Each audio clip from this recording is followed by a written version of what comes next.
forward. Fall forward. Fall forward. These words were repeated to me again and again as I pursued my career in cross-country skiing. Because cross-country skiing and downhill skiing and mountain biking and running, for that matter, in a lot of ways are all just a controlled fall. It was the difficulty in actually making my body do the falling that led me to the thought experiment I'm sharing with you today.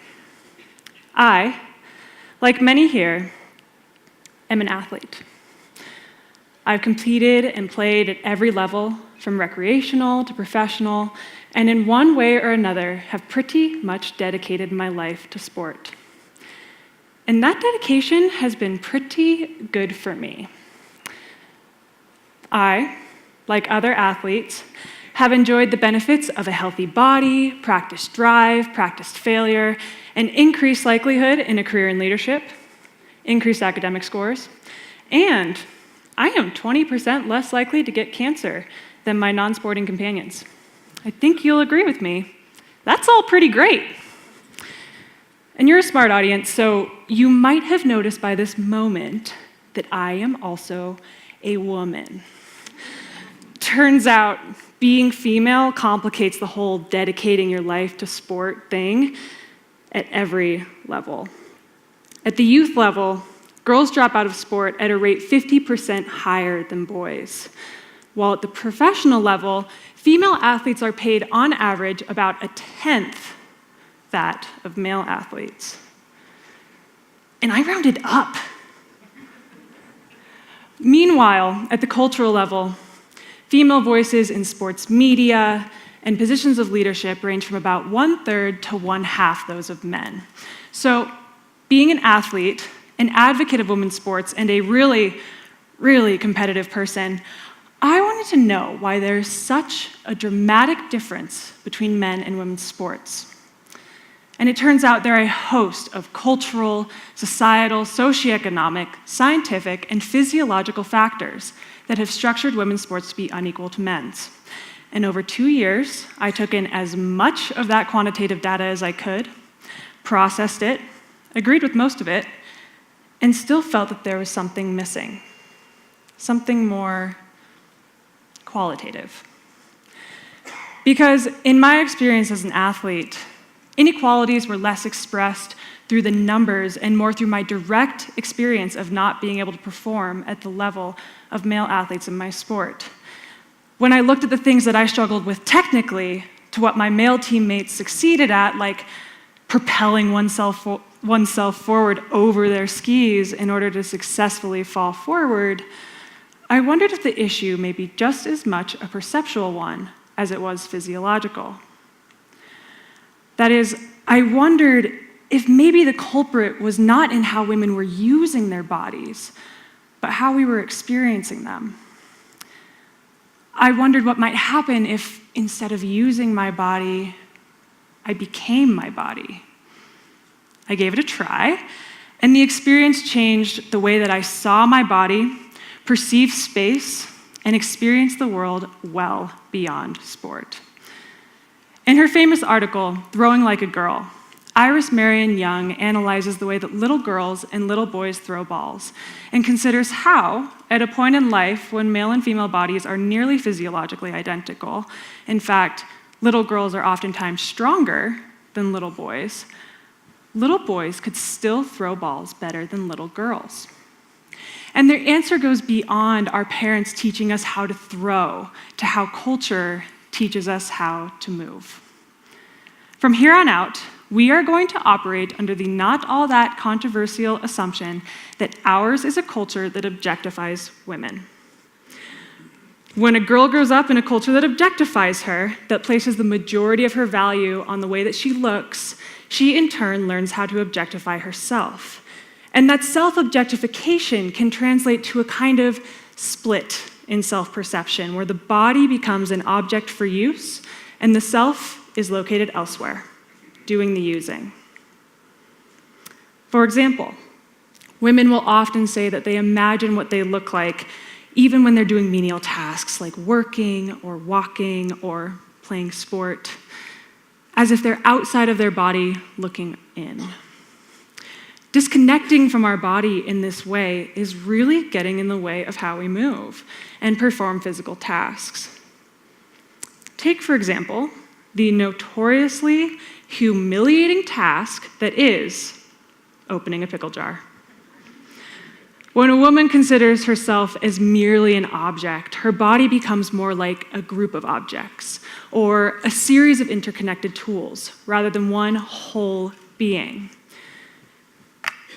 And when she tries and fails to open a pickle jar, more often than not, she will hold it out, observe it, use the tools closest to the task at hand, namely her knuckles and her wrists, and try to wrench it open. Or not.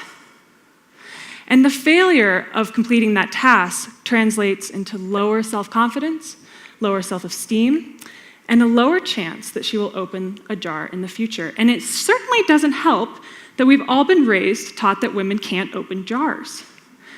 So instead of inventing silly, expensive gadgets to help women open jars, maybe we could teach them to use their entire body, their torso, their shoulders, their core, their entire self to open a jar, as a man might.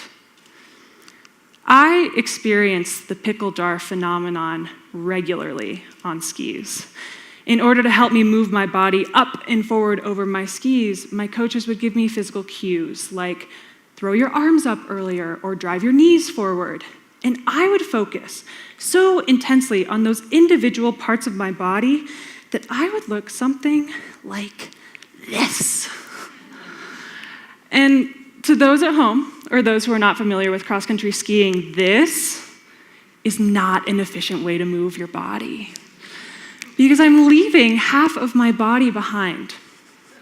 And that disconnectedness could be because I grew up in America, where we objectify women, I objectify myself, and treat my body like a series of objects rather than one single being. And our culture is affecting not just the way that we move and perceive our bodies, but the way that we perceive the space that surrounds them. In her same article, Young suggests that women experience space on a constrictive scale. That is, they designate between the safe space, directly surrounding their bodies, and the unsafe space that is not theirs to fill. Women's movement is therefore stunted not only in its disjointedness, but in its ability to reach, stretch, take up, and move into uncharted territory because it is perceived as unsafe. So perhaps I struggled with the spatial and technical parts of my sport, not because I was weaker or less coordinated or more fragile than men, but because I thought myself so. And that insecurity translated to a desire for safety, which kept me closer to home. So even when I tried to ski aggressively, change direction, go to the side, my efficiency was blunted by my fear of taking up space. When I presented these findings to a group of coaches and athletes in Vermont, a swim coach approached me and talked about how, upon entering high school, his female athletes chronically shortened their stroke. He was dumbfounded by the fact that although their limbs were getting both longer and stronger, they were taking up less space, shortening their strokes, and swimming less efficiently. He asked me if I thought it was because upon entering high school, these young girls were beginning to identify and objectify as women. And considering the talk I'd just given, I thought that was a fine answer. He then asked me if that meant that as long as we live in an objectifying society, women will never succeed at sport at rates proportional to men. Woof.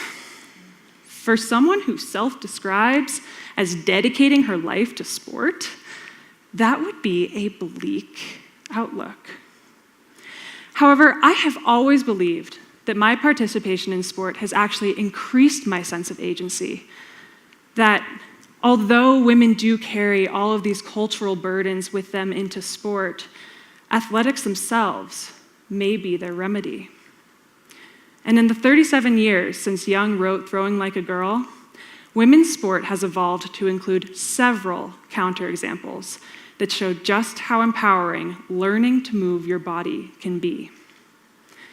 There are sports, like rock climbing or ultramarathon running, where women do achieve at rates equal to or higher than men. Another fantastic female philosopher, Diane Chisholm, wrote a counter-article to Young's called Climbing Like a Girl, where she uses the accomplishments of Lynn Hill, the first climber to ever free climb the nose of El Capitan in Yosemite, even though dozens of people had tried it before her and no one, male or female, was able to accomplish it for over a decade afterwards. She used that accomplishment to show that the whole inhibited movement concept is a result of culture, not a sentence to failure. So, what's the difference? What made Lynn Hill and athletes like her transcend all of these physical cultural barriers that hold so many women back? I argue it's that they think a little differently. And you can too. It all has to do with how we think of ourselves, our bodies, and our space. If we begin thinking of ourselves as extended through our entire bodies, we can move more efficiently and effectively through space.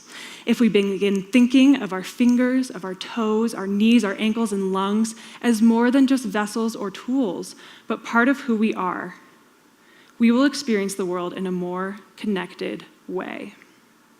If, when you open that pickle jar, you use more than your knuckles and your wrists, but your torso, your shoulders, your entire self, and put yourself into it, it's gonna open. And when you ski, if you experience each movement as it happens here, and here, and here, and here, you will be able to move forward over your skis. But in order to really extend, you have to see that space in front of you is yours to take. One of the main barriers to free movement for women is failure, or fear. Fear of failure.